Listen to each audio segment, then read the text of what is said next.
I'm Craig Kenneth, a relationship coach and a psychotherapist. Every relationship is different, and every breakup is different. Work with me, and you'll get professional help on your situation. Just click on the link in the description below, or go to my website, askcraig.net.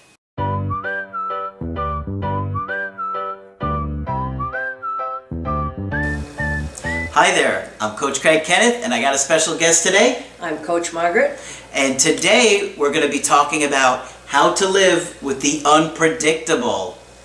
Well, this can be a real challenge. It can be a real challenge, and you have to make a very serious grown-up decision about it. And when you're dealing with somebody who's very unpredictable, it could be for many different reasons. Many different reasons. The person could have some kind of attachment trauma or personality disorder. Or general anxiety that you're not sure is coming from where. Mm-hmm. But there's going to be a lot of different reasons to, why somebody might have unpredictable behavior. Maybe you could talk a little bit about that. And you really need to decide how much of it you think you're going to be able to put up with. Mm-hmm. People may have mood swings for various reasons, not as dramatic as bipolar. I think we all know about that these days.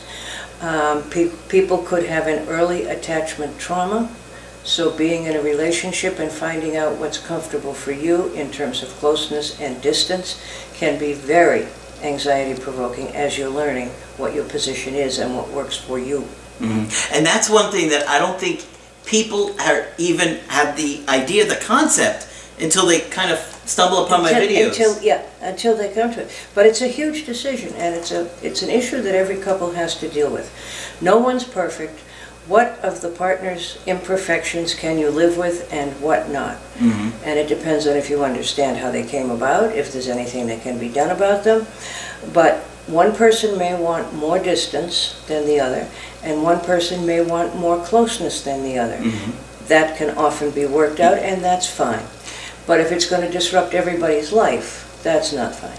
No, and it can be very disruptive. Yes. And not just disruptive to you. I mean, if they have kids, mm-hmm. they're going to be affected by this. Okay, and, yep. There's going to be a lot of other people that are going to be affected depending upon how severe. One severely unpredictable person can touch many people in and outside of a family. That's right. So today's video is about a couple in their mid-30s that dated for 10 months. And he said, Melissa was the initiator. She signed her son up for the baseball team I coached. That's how we met. On Halloween, we found out she was pregnant. I have a 7-year-old boy who stays with me, and she has 3 kids. Wow. Okay. Now, this is where things get rough. A few months later, she miscarried. Now, before she miscarried, we really started to fall for each other. Even talked about possibly getting married. A few weeks after she lost the baby, she broke up with me, said God was doing something to her. Oh, I see. I think she felt like she was being punished for being with somebody that she wasn't married to, and here she has 3 children. That's just my speculation, but that's what would go through my mind right away. That's an interesting take on that. The thing that I was thinking about that is she is dealing with the loss of a child and probably trying to make sense of it too. Yes, indeed. And so she needs to feel like it happened for a reason, not it just happened because, bad things happen to good people. Mm-hmm.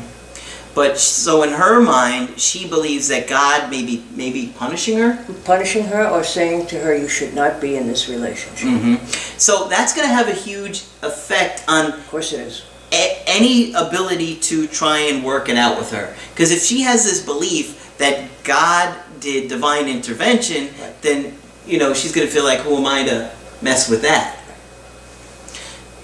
He said she got real religious on me. Never stopped texting or talking to me, though. Her dad was a minister. Oh, that throws a whole other light on it. What are your thoughts about that? Well, I like my initial theory of guilt. Mm-hmm. Her parents are true Christians. Now we live in the same apartment complex and our kids are on the same baseball team, which I coach and the same school. The whole time, keep in mind that she just got out of a 1.5-year relationship. So she had a long-term relationship and jumped into a relationship with him. Not the father of the children, I gather. Yeah. He doesn't say, but it doesn't sound like it. Right. So she's now been with 2 men to whom she was not married. Probably not a big hit at home. Now, it was a long distance with this guy, and he wouldn't stop trying to get her back, sending her letters, gifts, and he was very persistent. The ex that was out of the picture. Right. So during the next 2 weeks, we still talked and eventually got back together again. We went on vacation for 2 days. And with the boyfriend, the most recent boyfriend? He and her. Yeah, okay. The guy who wrote the letter. Got it. Went on vacation for 2 days and came back right after Valentine's Day. And then she did it again. She said she's not ready for a relationship. I said, okay. I was thinking it was her ex. So we continue to talk. I even see her and we continue working out together. But by March, we are dating again. So they broke up again on Valentine's Day, and then they're back together in March. She brings up marriage. Okay. After they had broken up, gotten back together, broken up, gotten back together, and now she brings up marriage. Now she brings up marriage, because she's tired of this too. Okay. That's another thing I forgot to mention. Every time we got back, she brings up getting married. So things are great as usual. I mean, we never fight or anything. Probably one of the best relationships I've ever been in. Always out with the kids as well. By end of April, she does it to me again. Same story. I'm not ready for a relationship. She says she has issues. I'm sure by now she certainly does. Yeah, she's probably starting to figure it out. Yeah. And this is what, the 5th time they've broken up in 4 months?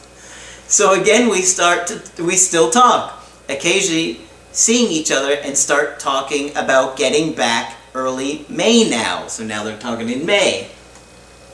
She talked about getting over her ex as one of the issues. She blocked him now and stopped all communication. So we get back, and again she brings up marriage. What do you think is going on here? She's all over the place. She's all over the place. That would be exactly what I would say. She has no idea what she wants. And what you don't know is if it's truly religion on her part, or if it translates into pressure from her family of origin. And if she has not fully separated from them, it's no wonder that she's having trouble making a decision. Now, he's clear that he has always cared about her. I would advise him to be very careful about how well she's doing in her own maturity and ability to make decisions. Yes, because she makes a decision, she changes her mind almost immediately. Right. And like I say, I don't know whether that's pressure from the family of origin and it's guilt-provoking, but I hear guilt in here somewhere. Interesting. Yeah. So this continues again. Same pattern until June. We're off again. She says she's going home for the weekend to her city. When she comes back, she tells me she went to see her ex-boyfriend. Oh. This poor guy. Now they were off again, so technically she could do what she wanted, but he's got to be extremely frustrated with this. And he has a child, let's remember, and so does she. She has 3. Yeah. So none of the children involved here, as much as they will insist they don't know anything about it, they know that their parents are anxious. And they know that it's on again, off again. So somebody's got to make a decision here. Now he says, now she didn't have to tell me that. She said she doesn't stop sending her stuff. Oh, he doesn't stop sending her stuff. So, okay, this I have a real problem with. Okay. She doesn't, or I can't talk straight, Margaret. She said he doesn't stop sending her stuff, so she needed to go there because he wanted to come out, or he wanted her to come out here. She couldn't say no? Exactly. That's a load of nonsense. Well, and it connects with the decision-making problems I hear. I would say so. But, I mean, she is constantly back and forth. She can't make a decision on him or the ex, and No. she's constantly going No. back and forth. She said she got it over with, and all she ever did was think about me and that we weren't together at this point. She said the intimate relationship she had with him is over and there's nothing there anymore, that it's with me now, and she's glad to get it behind her. But it sounds like they checked it out one more time. It certainly does. Yes. So a few weeks go by and she comes to me and says she's moving back to her hometown after going to visit her parents for the weekend. I convince her to come back up to a lake house I rented for the day. While up there, we get back together. She wants to, but she also says, "Did we just get engaged?" Okay. Yeah, this woman has many issues. And the fastest assessment in my book to do on an adult who comes to you is to look at how they make grown-up decisions, and she can't. I mean, he didn't propose. No. He didn't say anything about getting engaged. Well, maybe then she wouldn't have to go back there. That's a good point with the parents. Right. I see her as being caught with between religious parents and what she really wants, and she's never had a chance to figure out what she really wants, doesn't appear to me. Oh, well, yeah, maybe sounds like she's So she's driven by her feelings, which seem to change regularly, with the blink of an eye. to put it mildly. He says, honestly, I didn't know what the hell she was talking about, but I went with it because all I want to do is be with her. Oh, poor guy. Why would he go along with an engagement that he didn't even propose? He's Yeah, but you don't know if he has any need to be distracted by this either. Because sometimes if you're really depressed or you're having a tough time, there's nothing like introducing some other crazy thing to distract yourself. That's a very good point. The next few weeks, everything is really good. I give her a ring and officially propose. We're engaged for about 2 weeks. Here we go again. The whole time she tells me she's going to see a therapist and well, Very good idea. Yes, that's a great idea. Good idea, good for her. She's been really open the whole time about needing help. She also has very bad anxiety and kind of depressed a bit. I'll rest my case about the craziness working against that. So we tell families and the kids. We start looking at houses. A few more days go by and I get the dreaded text. We need to talk. This poor guy. Yeah, this poor guy. She was stressing and didn't want to get married. We were kind of rushing because we said it for 2 weeks and I was okay with waiting. She was still okay with being engaged. So they were wanting to get married 2 weeks later? I wonder if she thinks that will sort of end the crazy efforts to make a decision, but it's not a good idea. This is not well thought out. No, it's not. No. All right, there's more. Of course there is. Then we took a trip in the middle of July, and on the last day of the trip, she tells me her anxiety is up again and she can't do this. She doesn't want to be engaged or in a relationship. You can't make this stuff up. No, you couldn't make it up. Oh, man. The thing is, every time she's broken up with me, she tells me the same thing. It's not you, you're It's me. great, I'm just a crazy person. She has some insight. God love her. When I did She this... doesn't sound mean. She just sounds like she's in a terrible turmoil. Are you sensing anything other than the guilt thing? Like, I thought maybe borderline. Right. There are certain people in this world who have what's called a personality disorder, which makes relationships difficult. That's the same. Right. Yeah. I don't think this woman has ever gotten to the point, I'm speculating because I don't think we have enough information, where she can make adult decisions. It doesn't sound like she can. She also seems to have an overload of anxiety that any decision she makes is going to be the wrong one, or that she's going to get in trouble with her parents or the boyfriend or somebody. Or God. Or God, yeah, absolutely. So she's got some real work to do before she can love anybody. Obviously, he finds her very lovable. Yes, I guess when they're actually spending time when it's together. good, it's very, very good. Yeah. All right. We need to stay away from each other, but then she ends up texting me and never letting me go. So we come back home last week and she tells me the same thing. We don't talk for one day, then she reaches out through email. I tell her just text. She starts texting me about her office and just nonsense things after she said we needed to be away from each other. See, this is why I thought she was a borderline. She could well be. She doesn't relate in any reasonable way. And as soon as she starts to get close or to even think about a commitment, she backs out again. I mean, and now it's back and forth on a daily basis. It was weekly, bi-weekly, now it's... And you certainly wonder what went on when she was really young. Any thoughts on that? Well, again, we don't have enough information, so it's pure speculation. But she is not at all consistent in her relationships, and she's kind of surprised when he is. So that makes you wonder if she's used to consistency. I would tell her, if she were my client, that her goal is boredom. She needs to be able to tolerate a stable situation which may not be, it may not have the excitement of on again, off again.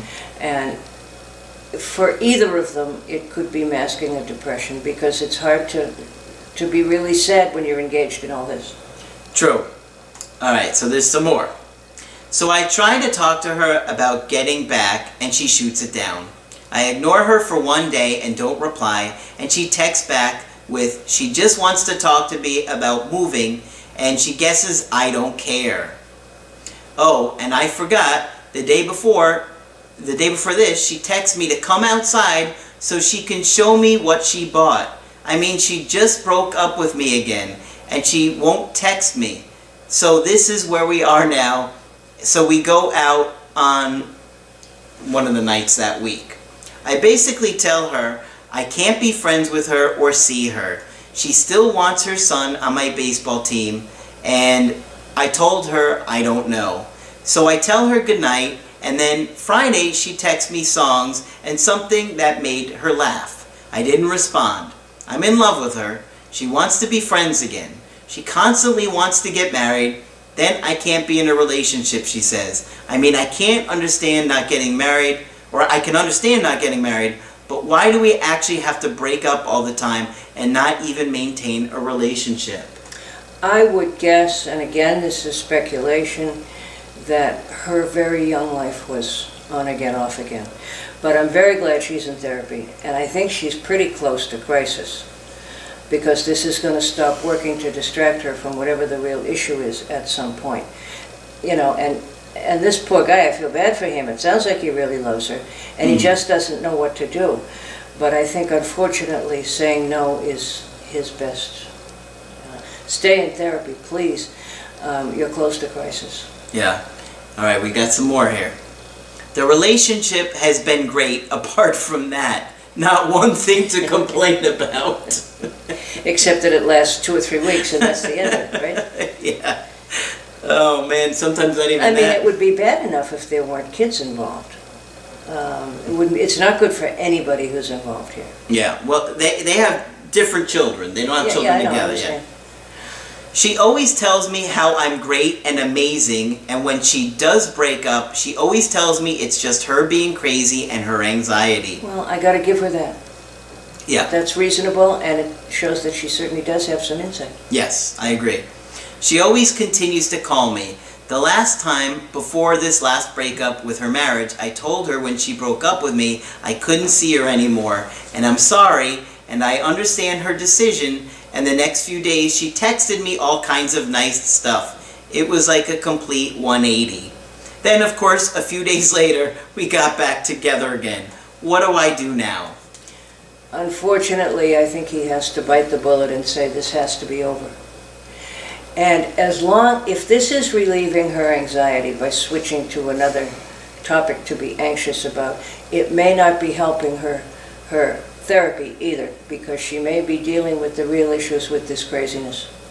And there are people who are so used to craziness, they find it impossible to live without it. Interesting. And will inevitably find somebody who will go along with it, and up to now this poor guy has. But she's not well at all. No. No. He says, how do I deal with this, and does she possibly have a mental disorder? Yes. Now, we're talking about, as far as we know, again, we don't know if she has bipolar disorder, although... She hasn't been nasty. No, she hasn't. So, but I'm saying, in terms of mood swings, that's the first thing you think of. But no, she hasn't been nasty. She's really quite nice until she gets too anxious to cope. But I don't think it's ever going to work out unless she gets into therapy and really gives it her all. How old is this woman? I believe she was in her mid-30s. Yeah. And I don't think she's going to get any support from her family.